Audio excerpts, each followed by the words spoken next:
Welcome back to our YouTube channel. તો આજના વિડીયોમાં આપણે કુડના ઉપયોગો વિશે જોઈશું. તો ચાલો શરૂઆત કરીએ.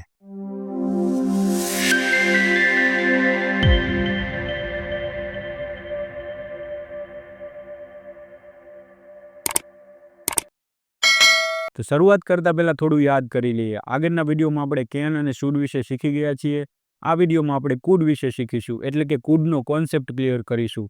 તો સૌથી પહેલા જોઈશું કે કુડનું ગુજરાતી શું થાય. તો કુડનું ગુજરાતી સબ્જેક્ટ કોઈ કામ કરી શકતો હતો એવું થશે. એટલે કે આપણે કેનમાં જોયું હતું કે કેનનું ગુજરાતી શું થતું, સબ્જેક્ટ કોઈ કામ કરી શકે છે. તો કેનનું ભૂતકાળનું રૂપ શું થાય, કુડ થાય છે. પરંતુ તમે જોઈશો કે ક્યારેક ક્યારેક કુડનો ઉપયોગ સબ્જેક્ટ કોઈ કામ કરી શકે છે એવું દર્શાવવા માટે પણ થાય છે, અને સબ્જેક્ટ કોઈ કામ કરી શક્યો એવું દર્શાવવા માટે પણ થાય છે. તો હવે કદાચ તમને કન્ફ્યુઝન થશે કે કુડનો ઉપયોગ કેવી રીતે કરવો. તો હવે આપણે જોઈશું કે કુડનો ઉપયોગ કેટલા પ્રકારના વાક્યોમાં થાય છે, અને જે વાક્યમાં ઉપયોગ થાય છે ત્યારે તેનું ગુજરાતી શું થાય છે. તો સૌથી પહેલાં તે આપણે જોઈશું કે કુડનો ઉપયોગ એબિલિટી એટલે કે સબ્જેક્ટની ક્ષમતા દર્શાવવા માટે થાય છે. અને જ્યારે પણ વાક્યમાં સબ્જેક્ટની ક્ષમતાની વાત થતી હોય અને કુડ વપરાયું હોય તો તે વાક્યમાં કુડનું ગુજરાતી શું થતું હશે, સબ્જેક્ટ કોઈ કામ કરી શકતો હતો એવું થતું હશે. એટલે કે કોઈ પણ વાક્યમાં જ્યારે સબ્જેક્ટની ભૂતકાળની ક્ષમતા દર્શાવવાની વાત થતી હોય ત્યારે આપણે કુડનો ઉપયોગ કરીશું, અને વર્તમાનકાળ અથવા તો ભવિષ્યકાળમાં સબ્જેક્ટની એબિલિટી એટલે કે ક્ષમતા દર્શાવવાની હોય ને ત્યારે આપણે શેનો ઉપયોગ કરીશું, કેનનો. એટલે કે એબિલિટીવાળા વાક્યમાં કુડનું ગુજરાતી શું થતું હશે, સબ્જેક્ટ કોઈ કામ કરી શકતો હતો. જેમ કે હું નાનો હતો ત્યારે 5 કિલોમીટર દોડી શકતો હતો, હું 10 કિલોમીટર ચાલી શકતો હતો. તો આવા વાક્યો બનાવવા માટે આપણે શેનો ઉપયોગ કરીશું, કુડનો ઉપયોગ કરીશું. ત્યારબાદ કુડનો બીજો ઉપયોગ પોસિબિલિટી એટલે કે શક્યતા દર્શાવવા માટે થાય છે. તો હવે આપણે જોઈશું કે કુડનો ઉપયોગ જ્યારે પોસિબિલિટી એટલે કે શક્યતા દર્શાવવા માટે થયો હોય ત્યારે તેનું ગુજરાતી શું થતું હશે. તો ત્યારે તેનું ગુજરાતી શું થતું હશે, સબ્જેક્ટ કોઈ કામ કરી શકે છે. તો આગળ આપણે જોયું કે કેનનું ગુજરાતી પણ એવું જ થાય છે. પરંતુ જ્યારે 90% પોસિબિલિટી હોય ને શક્યતા હોય ત્યારે આપણે કેનનો ઉપયોગ કરીશું, અને 70થી 80% જેટલી પોસિબિલિટી હોય તો તે દર્શાવવા માટે આપણે કુડનો ઉપયોગ કરીશું. કેનનો ઉપયોગ જ્યારે વધારે પોસિબિલિટી હોય ત્યારે થાય છે, અને કુડનો ઉપયોગ જ્યારે ઓછી પોસિબિલિટી હોય ત્યારે કુડનો ઉપયોગ કરીશું. પરંતુ કેન અને કુડનો બંનેનો ઉપયોગ પોસિબિલિટી દર્શાવવા માટે થાય છે. અને આગળ આપણે એ પણ જોયું હતું કે પોસિબિલિટી દર્શાવવા માટે કેન, કુડ, મે અને માઇટનો પણ ઉપયોગ થાય છે. તો જ્યારે મે માઇટ આવશે ત્યારે પાછો હું તમને શીખવાડીશ. ત્યારબાદ આપણે જોઈશું કે કુડનો ઉપયોગ રિક્વેસ્ટ અને પરમિશનવાળા વાક્યોમાં થાય છે. એટલે કે કોઈ પણ વ્યક્તિને જ્યારે વિનંતી કરવી હોય તો આપણે કુડનો ઉપયોગ કરી શકીએ છીએ, અથવા તો કોઈ પણ વ્યક્તિની આપણે પરવાનગી લેવી હોય તો પણ કુડનો ઉપયોગ કરી શકીએ છીએ, અને પરવાનગી આપવી હોય તો પણ કુડનો ઉપયોગ કરી શકીએ છીએ. જ્યારે રિક્વેસ્ટ અને પરમિશનવાળા વાક્યોમાં કુડનો ઉપયોગ થાય છે ત્યારે તેનું ગુજરાતી શું થાય છે, તો તે વાક્યમાં તેનું ગુજરાતી થશે કે શું સબ્જેક્ટ કોઈ કામ કરી શકે છે એવું ગુજરાતી થશે. તો આગળ આપણે જોયું હતું કે રિક્વેસ્ટ અને પરમિશનવાળા વાક્યોમાં આપણે કેનનો પણ ઉપયોગ કરી શકીએ છીએ, કુડનો પણ ઉપયોગ કરી શકીએ છીએ, અને મેનો પણ ઉપયોગ કરી શકીએ છીએ. તો હવે તમને કદાચ કન્ફ્યુઝન થાય કે આપણે કુડનો ઉપયોગ ક્યારે કરી શકીએ. તો અહીંયા જુઓ, જ્યારે પણ આપણે ઇન્ફોર્મલમાં વાત કરતા હોય તો આપણે કેનનો ઉપયોગ કરી શકીએ છીએ.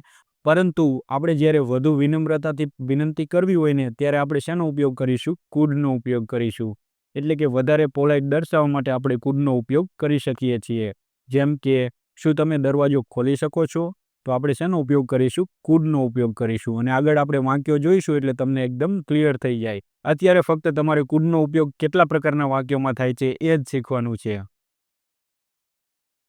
અને ત્યારબાદ કુડનો ઉપયોગ હાઇપોથેટિકલ એટલે કે કાલ્પનિક ઘટનાઓ દર્શાવવા માટે થાય છે.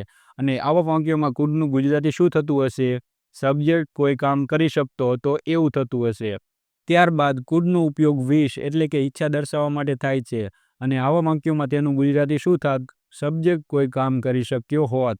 તો હવે આપણે આ બધા જ પ્રકારના વાક્ય જોઈશું, અને સાથે સાથે તેના ઉદાહરણ પણ જોઈશું, એટલે તમને થોડોક વધારે ખ્યાલ આવે.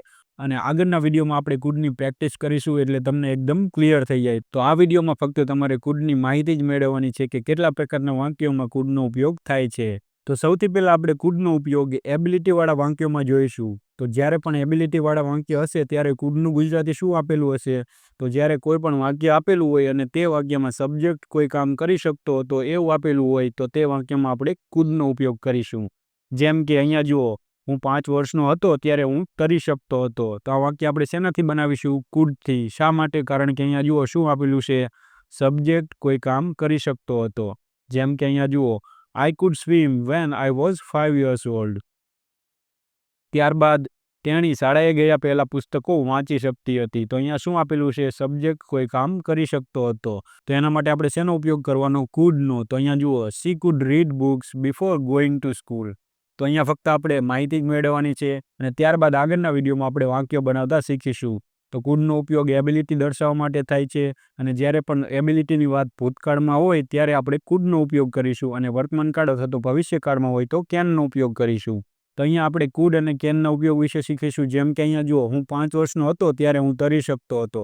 એટલે કે આ વાક્ય કેવું છે? ભૂતકાળની એબિલિટી દર્શાવે છે. તો આપણે શેનો ઉપયોગ કરીશું? કુડનો ઉપયોગ કરીશું. પરંતુ અહીંયા જુઓ, હું તરી શકું છું એટલે કે વર્તમાન કાળનું વાક્ય છે. તો આવા વાક્યમાં આપણે શેનો ઉપયોગ કરવાનો? કેનનો ઉપયોગ કરવાનો. એટલે કે જ્યારે વર્તમાન કાળ અથવા તો ભવિષ્યકાળમાં એબિલિટી દર્શાવ્યું ત્યારે આપણે કેનનો ઉપયોગ કરીશું અને ભૂતકાળમાં એબિલિટી દર્શાવ્યું ત્યારે આપણે કુડનો ઉપયોગ કરીશું. અને ત્યારબાદ આપણે કુડનો આગળનો ઉપયોગ જોઈશું. તો આગળ આપણે પોસિબિલિટીવાળા વાક્ય જોઈશું. તો કોઈ પણ વાક્યમાં એમ આપેલું હોય કે સબ્જેક્ટ કોઈ કામ કરી શકે છે અને વાક્યમાં થતા કામની પોસિબિલિટી કેન કરતાં થોડી ઓછી હોય તો તે વાક્યમાં આપણે કુડનો ઉપયોગ કરીશું. જેમ કે અહીંયા જુઓ, જો તે વધુ મહેનત કરે તો તે સ્પર્ધા જીતી શકે છે. તો આ વાક્યને આપણે કેનથી પણ બનાવી શકીએ અને કુડથી પણ બનાવી શકીએ. જેમ કે અહીંયા જુઓ, she could win the competition if she tries harder. જો કેન કરતાં થોડી પોસિબિલિટી ઓછી હોય તો આપણે કુડનો ઉપયોગ કરીશું અને પોસિબિલિટી સ્ટ્રોંગ હોય તો આપણે કેનનો ઉપયોગ કરીશું. ત્યારબાદ અહીંયા જુઓ, જો તેઓને સમય મળે તો તેઓ પાર્ટીમાં આવી શકે છે. એટલે કે તેઓને સમય મળશે તો તે કદાચ પાર્ટીમાં આવશે, આવી પણ શકે અને ન પણ આવી શકે. તો વાક્ય શેનાથી બનાવીશું? કુડથી.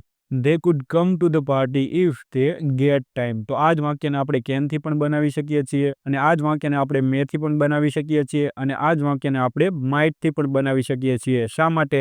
કારણ કે જ્યારે પોસિબિલિટી દર્શાવવાની હોય તો આપણે કેન, કુડ, મે અને માઇટનો પણ ઉપયોગ કરી શકીએ છીએ. તો પોસિબિલિટીવાળા વાક્યમાં આપણે કેન, મે, માઇટ અને કુડનો ઉપયોગ કરી શકીએ છીએ. એટલે કે એક જ વાક્યને આપણે 4 પ્રકારે બનાવી શકીએ છીએ.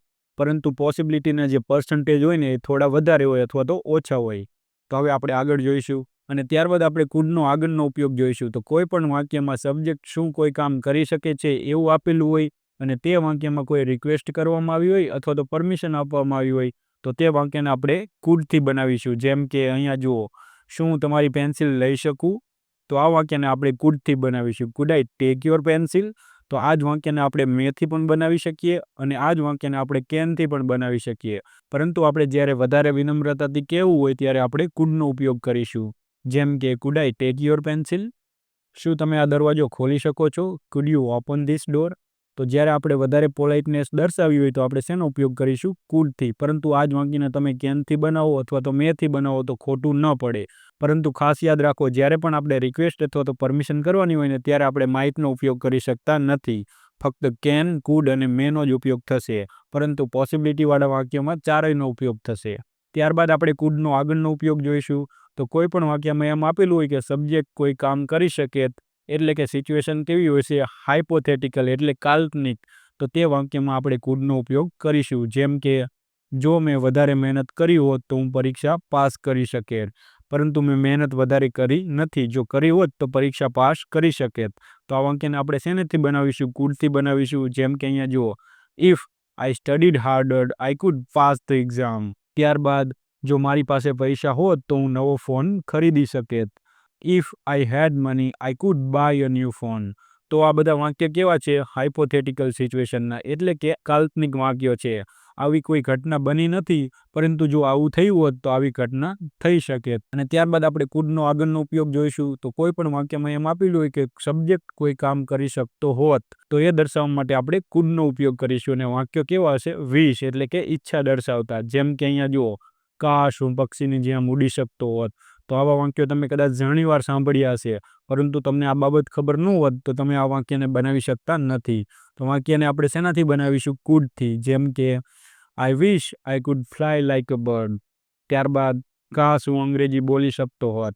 આઈ wish I could speak English. તો અહીંયા શેનો ઉપયોગ થાય છે? કુડનો. અને આ વાક્યમાં કુડનું ગુજરાતી શું થાય? સબ્જેક્ટ કોઈ કામ કરી શકતો હોત. તો આ વિડીયોમાં ફક્ત તમારે કુડના ઉપયોગ જ જોવાના છે કે કુડનો ઉપયોગ કેવી રીતે થાય છે. એટલે કે તમારે ફક્ત કોન્સેપ્ટ ક્લિયર કરવાનો છે.